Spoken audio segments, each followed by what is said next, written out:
एक राजा जिसका बहुत बड़ा राज्य था। कोई कमी नहीं थी, जो भी हुक्म करते वही हो जाता था। लेकिन राजा में एक आदत थी कि वह जो भी कोई थोड़ी सी गलती करता उसे तुरंत 10 बड़े खूंखार कुत्तों के सामने डालकर उसे कुत्तों से नचवाता। राजा बड़े गुस्से वाला था। राजा की इस आदत से सभी परेशान थे। राजा का मंत्री भी राजा की इस आदत की आलोचना करता था।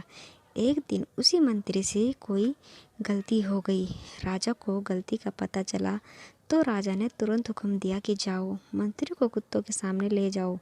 मंत्री ने राजा से गलती की माफ़ी मांगी, लेकिन राजा ने कुछ नहीं सुना और कहा कि जो कह दिया सो कह दिया, और सिपाहियों से कहा ले जाओ कुत्तों के बाड़े में।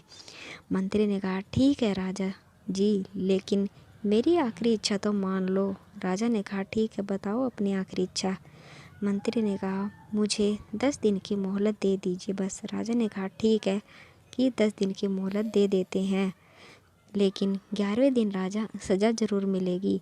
मंत्री 10 दिन तक राजा के पास नहीं आया और 11वें दिन राजा के सामने पेश हो गया।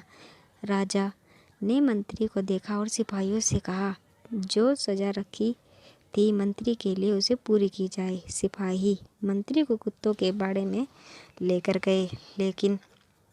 कुत्तों को भी खोल दिया गया, लेकिन कुत्ते मंत्री पर प्रहार करने की बजाय मंत्री से प्यार से पेश आ रहे थे। यह देखकर राजा चौंक गया कि जिन कुत्तों को प्रहार करने के लिए ट्रेन किया गया है वे इतने प्यार से पेश आ रहे हैं।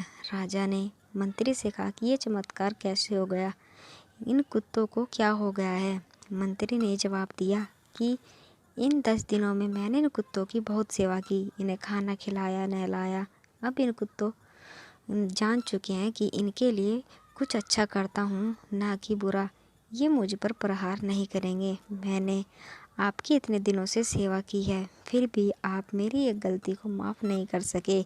इससे ज़्यादा अच्छे तो ये कुत्ते हैं जो अच्छा और बुरे को पहचानते हैं। राजा यह सब देखकर बड़ा शर्मिंदा हुआ।